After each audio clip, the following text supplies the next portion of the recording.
Salut les survivants, ça roule! Bon, je profite que Deadwill soit en vacances pour vous faire non pas une analyse en profondeur comme il le fait habituellement, mais ici un retour à chaud sur le dernier Tarantino, qui, faut bien le dire, on l'attendait tous celui-là. Alors tout d'abord, ce qui est assez marrant, c'est que tout au long du film, mon avis n'a pas arrêté de changer, ou plutôt d'évoluer. D'ailleurs, ça a même continué en sortant de la salle, et ce jusqu'ici. Car ce Once Upon a Time in Hollywood mériterait en effet de multiples visionnages pour en faire une réelle analyse, puisqu'il aborde de nombreuses thématiques et possède plusieurs niveaux de lecture. Ainsi, ce qui m'a un petit peu gêné au début du film, c'est cette impression que Tarantino se répétait et avait tendance à faire un film uniquement pour se faire plaisir. Alors évidemment avec toutes ses références cinéma, aux émissions de télé de l'époque, etc. Mais également en se payant le luxe de carrément faire jouer Bruce Lee dans son film et de recréer carrément des scènes ultra cultes du cinéma. Puis en rentrant de plus en plus dans le film, je me suis aperçu qu'il s'agissait là peut-être d'un des Tarantino les plus personnels. Alors bien sûr, il est évident que ce Once Upon a Time est une véritable ode au cinéma. Enfin, je dirais surtout une déclaration d'amour sans limite à ce média qui constitue l'ADN de Tarantino. Avec cette façon bien à lui de faire découvrir au grand public des films anciens ou encore des corps de métiers oubliés, comme bien évidemment les cascadeurs, mais également en exposant aux spectateurs novices les dessous de cet art.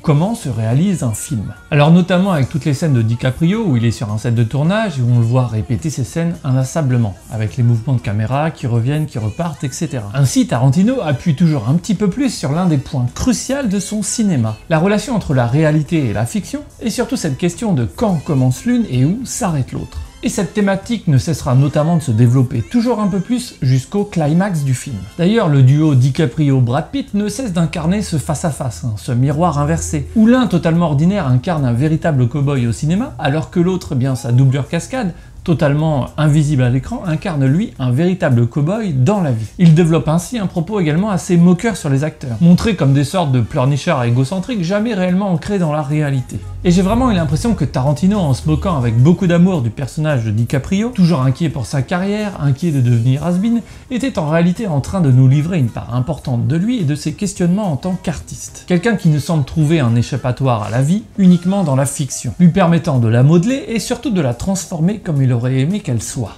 Une réalité qui est peut-être trop dure pour lui à encaisser, ou du moins à admettre. Ainsi, ce film me semble l'un des plus personnels, puisque Tarantino ne cesse tout au long du film de nous crier sa peur de devenir un réalisateur passé dans une industrie du cinéma qu'il ne reconnaît plus. Mais surtout son grand désespoir d'avoir vu disparaître pour lui et bien d'autres cette époque bénie du Flower Power, qui a brusquement pris fin, symboliquement, par le massacre perpétré par la famille Manson. Un massacre qu'il vaut d'ailleurs mieux connaître avant d'avoir vu le film, pour bien comprendre toute la portée symbolique de cette fin. Bref, une époque que Tarantino a su magistralement recréer, donc portée par tout l'amour qu'il lui donne. Ainsi, c'est lui qui est définitivement un réalisateur de western, nous livre ici un western urbain assez splendide. Une épopée dans un moment charnière de l'histoire contemporaine américaine, le tout porté par des acteurs, il faut bien le dire, absolument magistraux. Et là où Tarantino semble une fois de plus se répéter comme dans Inglourious Basterds ou Django Unchained en modifiant un moment historique, nous crie réellement son désespoir d'avoir assisté à cette perte de l'utopie et de l'innocence au profit, pour les décennies à venir, de l'autoritarisme et du cynisme.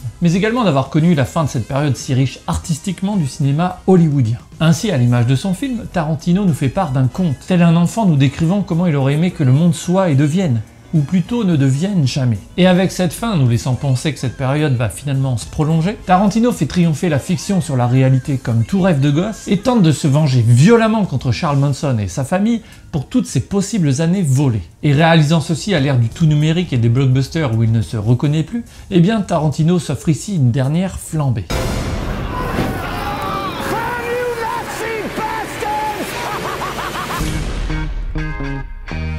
Voilà, j'espère que cette petite critique à chaud vous aura plu. Si c'est le cas, n'hésitez pas évidemment à liker, à partager et surtout à me dire dans les commentaires ce que vous en avez pensé. Je vous rappelle qu'avant les vacances, Deadwill a sorti la plus grosse vidéo de la chaîne avec son analyse d'American Beauty. Vidéo qui, malgré vos ultra bons retours, peine un petit peu à trouver ses vues. Alors si vous ne l'avez pas vue, évidemment je vous invite à découvrir cette vidéo et pour ceux qui l'ont vue et qui désirent l'aider un petit peu, vous pouvez continuer à la partager sur vos réseaux sociaux. Deadwill revient très bientôt pour la rentrée et surtout n'oubliez pas que pour survivre, faut bouffer de la culture. Love.